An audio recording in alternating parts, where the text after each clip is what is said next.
स्वराज्य संस्था ते आमदारकी असा तुमचा प्रवास राहिलेला आहे. दरवेळेला ज्यावेळी भाजपची यादी येते फार हं. इंटरेस्टिंग असतं ते, कारण त्याच्या आधी ज्या पद्धतीचं एक वातावरण निर्माण झालेलं असतं, अनेक इच्छुक असतात, अनेक गोष्टी असतात.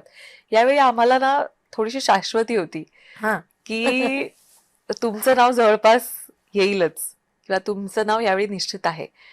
असं फार क्वचित नावांबद्दल खरं तर होतं. याबद्दल काय सांगाल? तुम्हाला केव्हा अशी जाणीव झाली किंवा तुम्हाला असं केव्हा कळलं, की थेट नाव बाहेर नाही, मला आल्यावरच असं वाटतं मग आता मुलाखतीचं थोडं पॅटर्न आपण चेंज करूया आणि मीच तुला हा प्रश्न विचारते, की तुला अशी खात्री का वाटत होती?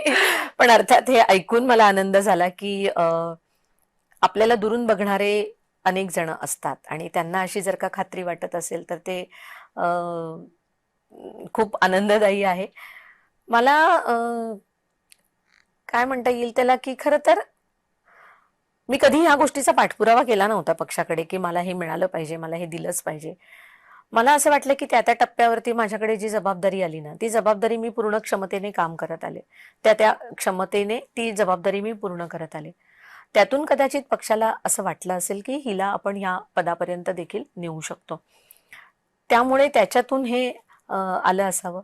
अनेक नेत्यांच्या बोलण्यामध्ये हे येत होतं, की यावेळेला नक्की होणार किंवा यावेळेला 200% होणार किंवा एकमेव नाव असं आहे, की ज्या नावाला पक्षांतर्गत कुठेही विरोध नाहीये. विरोध नाही किंवा कोणाचंही त्याच्याबद्दलचं काही म्हणणं नाहीये असं, की का? आत्ताच का? किंवा हीच का? असं काही म्हणणं नाहीये. हे मला नेत्यांकडनं कळत होतं. पण मी खरं सांगू का माझा मूळचा स्वभाव पण असा आहे, की मी अशा कुठल्याही गोष्टींनी ना फार हुरळून जात नाही. ज्यावेळेला जी गोष्ट येते समोर त्यावेळेला त्याचा स्वीकार करणं. इतकं मी स्वतःला इतकी मी बॅलन्स्ड असल्यामुळे, इतकी माझी काय म्हणता येईल माझ्या स्वभावातलाच मी म्हटलं त्याप्रमाणे तो एक भाग असल्यामुळे मला जरी हे कळत होतं, की माझा विचार होतोय, तरी देखील मला आता हे मिळणार आहे किंवा काय अशी एक्साइटमेंट मी कुठेही दाखवू शकले नाही, दाखवली नाही. माझं काम मी करत राहिले आणि कदाचित म्हणून आज इथपर्यंत पोहोचले.